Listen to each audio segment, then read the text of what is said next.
Hey guys, and welcome back to our Infinite Flight video training series. This is Mark, or Skyhawk Heavy.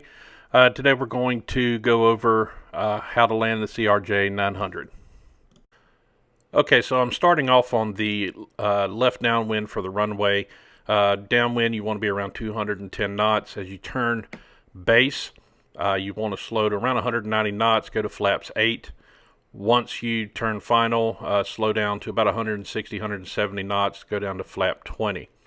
And you will fly the approach that way, trying to stay on glide slope until you reach 5 miles out. And that's where you're going to go ahead and start setting up for final approach in preparation for landing.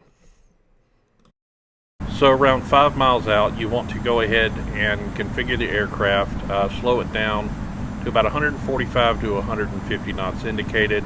Go ahead and dump the flaps down to 30, and of course lower your landing gear. When you are on short final at about 1,000 feet AGL, which is above ground level, you want to go ahead and make sure that you're staying around 145 knots. Go ahead and lower the flaps to about 45, well, 245 actually, and just fly the plane all the way down to the ground. So as you can see, I'm now configured for landing, and it's just a matter of flying the approach the rest of the way. So let's watch the final approach to touchdown. 1,000.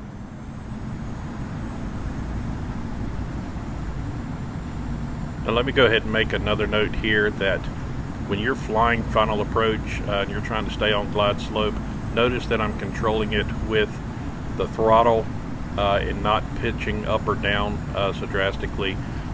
Controlling the altitude and the rate of descent with the throttle, as you can see on the left side.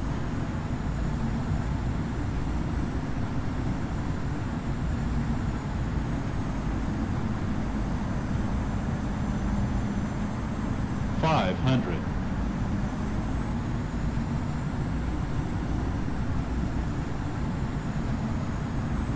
$400. Okay, so we're on short final now, and the goal is to cross the threshold or the end of the runway at around 50 feet AGL. And then once you get to around 20 feet to 10 feet AGL, you'll go ahead and start your flare of around 2 to 3.5 degrees positive 50, pitch. 40, 30, 20. Let it settle down. Touchdown. Thrust reversers and the spoilers are deployed.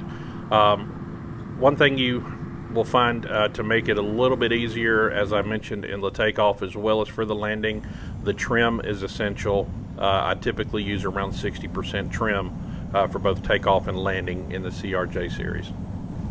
Now, of course, if you're manually landing, the trim is very useful, but also you want to apply back pressure. If you're using the auto land, you might want to use just a little bit more trim to keep the nose from dropping so fast. So we go ahead and begin to exit the runway. I hope this video has helped you to have a little bit better understanding and visual of how to land the CRJ-900. Also, as I did with the 900 takeoff video, I have made a quick reference guide for you. All you need to do is just stop the video, screenshot it, or even jot the information down, but giving all of the speeds, flap settings for the final approach, turning on to final, and all the way down to the landing. So guys, again, I appreciate you taking a few moments to watch the video. Make sure that you check us out on Facebook, on Instagram, as well as Twitter. And also click that subscribe button here on YouTube. My name is Mark, aka Skyhawk Heavy.